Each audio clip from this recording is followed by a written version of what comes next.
कहानी साल 1982 में अंटार्कटिका में घटित होती है। एक नॉर्वेजियन रिसर्च टीम को बर्फ में जमी हुई एक एलियन प्रजाति का शव मिलता है जो कम से कम 1 लाख साल पुराना था और उसके पास ही उन्हें एक विशाल एलियन अंतरिक्ष यान भी मिलता है। इस हैरान कर देने वाली खोज से पूरी टीम उत्साह से भर उठती है। वे उस जीव को बर्फ समेत निकालकर अपने बेस कैंप ले जाने का फैसला करते हैं।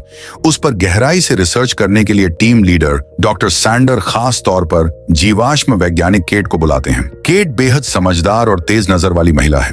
उसका मानना था कि बिना सोचे समझे उस जीव को डिफ्रॉस्ट करना खतरनाक हो सकता है, लेकिन नाम और शोहरत की चाह में डॉक्टर सैंडर उसकी बात को नजरअंदाज कर देते हैं और टीम को आदेश देते हैं कि वे ड्रिल मशीन से बर्फ तोड़ दें। देखने में यह एक साधारण फैसला था, लेकिन इसी के साथ वे मौत के दरवाजे की ओर बढ़ने लगते हैं। शुरुआती जांच में पता चलता है कि उस एलियन की कोशिकाएं पूरी तरह अलग संरचना की हैं। धरती पर मौजूद किसी भी जीव से उसकी कोई समानता नहीं मिलती। सिर्फ यही खोज मानव जाति की जीवन संबंधी सारी धारणाओं को बदल देने के लिए काफी थी और इसी वजह से उनका नाम इतिहास में दर्ज होने वाला था। लेकिन तभी टॉयलेट से लौट रहा एक टीम सदस्य लैब के पास से गुजरता है और देखता है कि बर्फ धीरे धीरे पिघल रही है। इतना ही नहीं, उस पर दरारें भी पड़ने लगी हैं। वह पहले तो अपने साथी की शरारत समझकर घबरा जाता है, लेकिन जैसे ही वह मुड़ता है वह राक्षस पूरी तरह जाग उठता है। डर के मारे उसकी हालत खराब हो जाती है और वह तुरंत जाकर सबको इस बारे में बताता है, लेकिन कोई भी उसकी बात पर विश्वास नहीं करता। सबका यही कहना था कि दसियों हजार साल पुराना कोई जीव दोबारा जिंदा नहीं हो सकता। लेकिन जब सभी लोग लैब में पहुंचते हैं तब उन्हें सच्चाई का एहसास होता है। वे इस हजारों साल में मिलने वाले दुर्लभ मौके को यूं ही गंवाना नहीं चाहते थे, इसलिए सभी लोग 3-3 के समूह में बांटकर पूरे कैंप की तलाशी लेने निकल पड़े। शुरुआत में उन्हें सिर्फ एक कुत्ते का खून मिला, लेकिन किसी को भी अंदाजा नहीं था कि उस राक्षस की भयावह क्षमता इंसानों की सारी समझ को बदल देने वाली है। इसी दौरान एक टीम को लकड़ी के केबिन के नीचे कुछ असामान्य दिखाई देता है। एक सदस्य जैसे ही बाकी लोगों को खबर देने की कोशिश करता है, राक्षस का हाथ अचानक बाहर निकलता है और पल भर में उसकी छाती चीर देता है। सबके सामने वह विशालकाय इंसान पूरी तरह राक्षस का शिकार बन जाता है। उसे जिंदा बचाने की कोई उम्मीद नहीं बचती। यह देखकर बाकी लोग तुरंत उस पर गोलियां बरसाने लगते हैं। आखिर में वे पेट्रोल लाते हैं और राक्षस को आग के हवाले कर देते हैं। कुछ देर तक तड़पने के बाद वह पूरी तरह शांत हो जाता है, लेकिन उस एलियन जीव की सच्चाई जानने के लिए वे आग बुझा देते हैं और उसके शरीर की गहराई से जांच करने का फैसला करते हैं। हालांकि कुछ लोग अब भी इसके खिलाफ थे, लेकिन रिसर्च स्टेशन को लंबे समय से फंड देने वाले डॉक्टर सैंडर के सामने उनकी एक नहीं चलती। डॉक्टर सैंडर खुद जांच शुरू करते हैं और तभी सबके सामने एक खौफनाक सच आता है। कुछ ही मिनटों में यह साफ हो जाता है कि जिस टीम सदस्य को राक्षस ने निगल लिया था, उसका शरीर एलियन के शरीर के साथ पूरी तरह मिल चुका था। इससे साबित हो गया कि उस राक्षस के पास बेहद खतरनाक आत्मसात और पुनर्जीवन की शक्ति थी। केट ध्यान से निरीक्षण करती है और देखती है कि उस व्यक्ति के शरीर में लगा धातु का मेडिकल इम्प्लांट जस का तस मौजूद है। इससे वह समझ जाती है कि राक्षस इंसान को निगलने के बाद शरीर के सभी निर्जीव पदार्थ बाहर निकाल देता है और केवल जीवित ऊतकों को अपने अंदर शामिल करता है। एलियन कोशिकाओं में किसी भी जीव की हूबहू नकल करने की अद्भुत क्षमता थी। जैसे ही वे मानव कोशिकाओं के संपर्क में आती, उन्हें तुरंत निगलकर उनकी जगह ले लेती और बिल्कुल वैसा ही शरीर बना देती। यानी यह राक्षस कोशिका स्तर पर खुद को पूरी तरह इंसान की तरह छिपा सकता था। यह अविश्वसनीय दृश्य देखकर डॉक्टर का सहायक एडम पूरी तरह स्तब्ध रह जाता है। उसे एक पल के लिए लगता है कि शायद उसकी आंखें धोखा दे रही हैं। अगली सुबह पायलट जैक केट से विदा लेकर गंभीर हालत में मौजूद एक खोजकर्ता को इलाज के लिए ले जाने की तैयारी करता है, लेकिन तभी केट को वॉशरूम में धातु के कुछ छोटे कण दिखाई देते हैं। यह वही सामग्री थी जिसका इस्तेमाल इंसानों के दांत भरने में किया जाता है। इतना ही नहीं, बाथरूम में खून के निशान भी मौजूद थे जिन्हें साफ नहीं किया गया था। यह देखते ही केट के रोंगटे खड़े हो जाते हैं। उसे यकीन हो जाता है कि उनकी टीम में कोई ऐसा है जिसे राक्षस ने अपना रूप देकर इंसान की तरह छिपा दिया है। वह तुरंत कमरे से बाहर भागती है और हेलीकॉप्टर को नीचे उतरने का इशारा करती है, लेकिन सह पायलट छोटा ब्लैक उसकी बात को नजरअंदाज करना चाहता है। सौभाग्य से जैक समय रहते उसे देख लेता है और स्थिति समझने के लिए हेलीकॉप्टर उतारने का फैसला करता है। लेकिन उसी समय हेलीकॉप्टर के अंदर खतरा अपना रूप दिखा चुका था। संक्रमित व्यक्ति वह खोजकर्ता नहीं था, बल्कि उसके सामने बैठा एक पायलट था। अगले ही पल उसका शरीर फटने लगता है और वह पूरी तरह एक भयानक राक्षसी जीव में बदल जाता है। हेलीकॉप्टर तुरंत नियंत्रण खो देता है और जाकर बर्फीले पहाड़ पर दुर्घटनाग्रस्त हो जाता है। घटना के बाद स्टेशन प्रमुख तुरंत रेडियो ऑपरेटर को सहायता के लिए संदेश भेजने का आदेश देता है, लेकिन भयंकर बर्फीले तूफान की वजह से सभी संचार संपर्क टूट चुके थे। हेलीकॉप्टर में मौजूद लोग जिंदा हैं या नहीं, ये जानने के लिए उन्हें किसी तरह वहां तक पहुंचना ही होगा। उधर केट एक बार फिर वॉशरूम में जाती है और देखती है कि जो खून के निशान उसने पहले देखे थे वे पूरी तरह गायब हो चुके हैं। इसी बीच स्टेशन प्रमुख फैसला करता है कि वह 2 लोगों को साथ लेकर स्नो व्हीकल से अगले बेस स्टेशन जाएगा और मदद मांगेगा, लेकिन केट उन्हें रोक देती है। उसका कहना था कि राक्षस पहले ही उनकी टीम के बीच छिप चुका है। अगर कोई भी व्यक्ति इस रिसर्च स्टेशन से बाहर गया तो पूरी दुनिया के लिए विनाशकारी खतरा पैदा हो सकता है। लेकिन केट की बातों पर किसी को भरोसा नहीं होता, इसलिए वह एडम से सच बताने और गवाही देने को कहती है। मगर हैरानी की बात यह थी कि एडम उस समय कोशिकाओं की नकल करने वाली सच्चाई को छिपा जाता है। यहाँ तक कि जब केट दांतों की फीलिंग के टुकड़ों को सबूत के रूप में दिखाती है, तब भी स्टेशन प्रमुख और बाकी लोग उसकी बात मानने से इनकार कर देते हैं और टीम को लेकर जाने पर अड़े रहते हैं। उनके जाने के बाद टीम सदस्य जूलियस एक महत्वपूर्ण बात बताती है। वह कहती है कि उसने रेडियो ऑपरेटर को वॉशरूम से बाहर निकलते देखा था और उसके हाथ में सफाई का सामान भी था। उसे शक है कि उसी ने वहां मौजूद सारे सबूत मिटाए हैं। इसी दौरान रेडियो ऑपरेटर उनकी बातचीत सुन लेता है और अपना सामान समेटकर वहां से निकलने की तैयारी करने लगता है। केट तुरंत फैसला करती है। जूलियस के साथ वह स्टोर रूम में पहुंचती है ताकि पहले से ही स्नो व्हीकल की चाबियां छिपा दी जाएं। लेकिन जैसे ही केट दराज में चाबी ढूंढ रही होती है, उसके पीछे खड़ी जूलियस अचानक अजीब सी आवाज निकालने लगती है।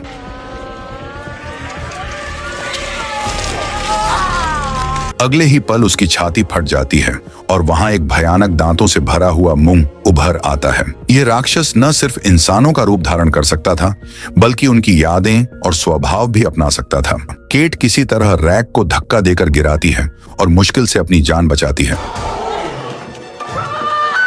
पास खड़ा एक अन्य सदस्य अभी कुछ समझ भी नहीं पाता कि बाहर निकलते ही राक्षस उसे पल भर में मार डालता है।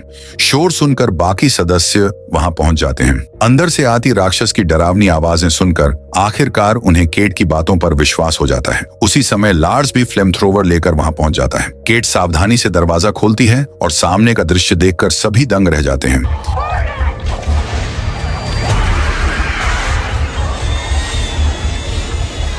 लगातार तेज आग की गर्मी में बदला हुआ जूलियस आखिरकार ढेर हो चुका था। किसी भी खतरे को खत्म करने के लिए वे उस राक्षस को बाहर बर्फ पर घसीट कर ले जाते हैं और पूरी तरह जलाकर राख कर देते हैं।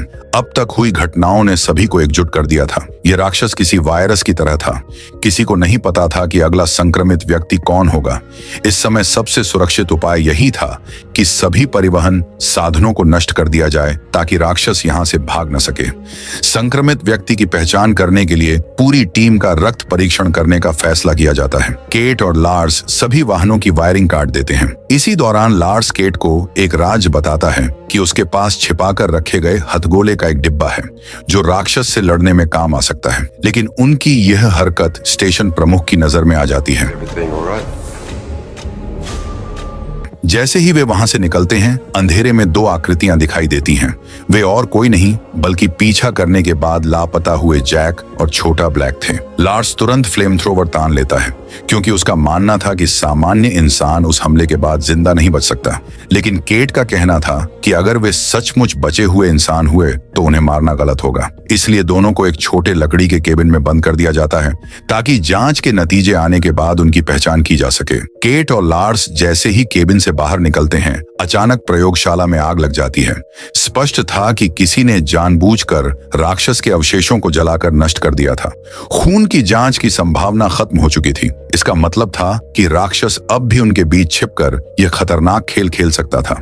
इस समय सबसे डरावनी चीज खुद राक्षस नहीं था, बल्कि वे साथी थे जिनकी असली पहचान करना अब लगभग नामुमकिन हो चुका था। बहस के दौरान केट को अचानक एक ऐसा तरीका सूझता है जो खून की जांच की जगह ले सकता था। वह सभी लोगों के दांतों की जांच करने का फैसला करती है। उसका तर्क था कि जिन लोगों के दांतों में फीलिंग मौजूद है और वह सही सलामत है, वे सामान्य इंसान हैं, लेकिन जिनके मुंह में ऐसी कोई धातु नहीं मिलेगी, उन पर राक्षस द्वारा बदले जाने का शक किया जा सकता है। जांच के बाद लार्स, उप स्टेशन प्रमुख और मैकेनिक पर से शक हट जाता है, जबकि doctor Sander, Adam, radio operator और स्टेशन प्रमुख के दांतों में कोई फीलिंग नहीं मिलती, इसलिए उन्हें मुख्य संदिग्धों की सूची में रखा जाता है। इसके बाद केट लोगों को भेजती है ताकि जैक और छोटे ब्लैक को केबिन से वापस लाकर उनकी पहचान की जांच की जा सके, लेकिन वहां पहुंचकर पता चलता है कि दोनों फर्श तोड़कर पहले ही भाग चुके हैं। अब लगभग सभी को यकीन हो जाता है कि वे दोनों राक्षस में बदल चुके हैं। लार्स मैकेनिक की रोकने की कोशिश के बावजूद उन्हें ढूंढकर खत्म करने निकल पड़ता है, लेकिन जैसे ही वह एक इमारत के अंदर जाता है, अचानक कुछ भयानक हो जाता है। जब मैकेनिक वापस आकर यह खबर देता है तो सभी लोगों का डर और बढ़ जाता है। जो लोग कभी एक दूसरे के साथी थे, अब उन्हीं के बीच टकराव और अविश्वास शुरू हो जाता है। डॉक्टर और उसके साथियों का मानना था कि राक्षस बाहर हैं, उनके बीच नहीं। इसी बहस के दौरान बाहर से अचानक आवाज सुनाई देती है। सभी लोग दौड़कर बाहर आते हैं और देखते हैं कि जैक और छोटा ब्लैक वापस आ चुके हैं। अब वहां मौजूद हर व्यक्ति को यकीन था कि लार्स की मौत के पीछे यही दोनों राक्षसी रूप वाले लोग हैं। स्टेशन प्रमुख पीछे खड़े होकर लगातार उप स्टेशन प्रमुख को गोली चलाने के लिए उकसाता रहता है। फायरिंग के दौरान छोटा ब्लैक उप स्टेशन प्रमुख को मार गिराता है, लेकिन उसी समय एक गोली ईंधन के ड्रम में लग जाती है। अगले ही पल भीषण विस्फोट हो जाता है।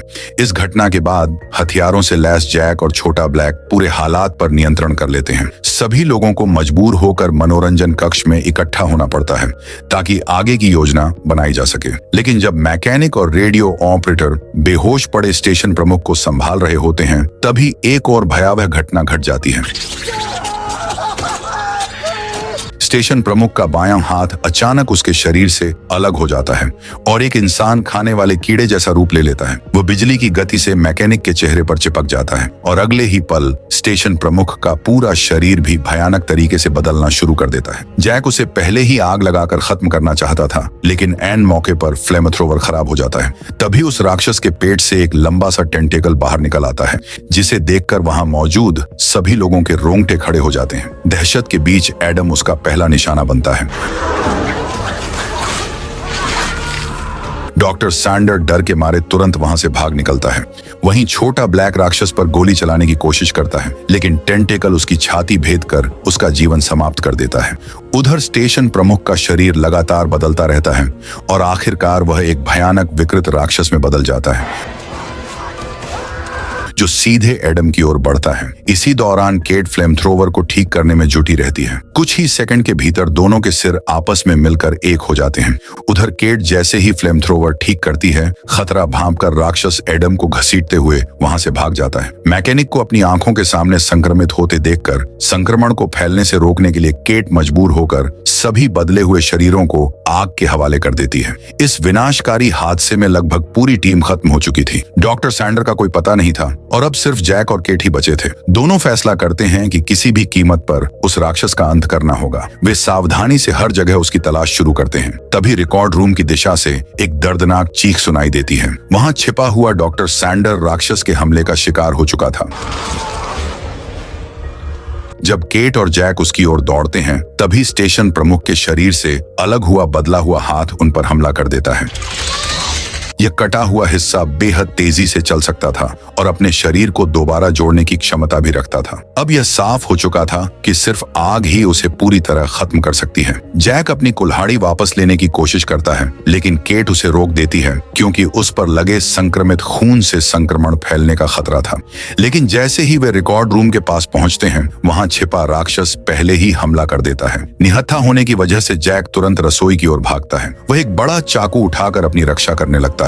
राक्षस उसका लगातार पीछा करता है और अपनी तेज सूंघने की क्षमता के सहारे धीरे धीरे उसके करीब पहुंचता जाता है। आखिरकार राक्षस को आग में जलाकर राख कर दिया जाता है और उसका अंत हो जाता है। खतरा खत्म होने के बाद दोनों एक और चौंकाने वाली बात देखते हैं।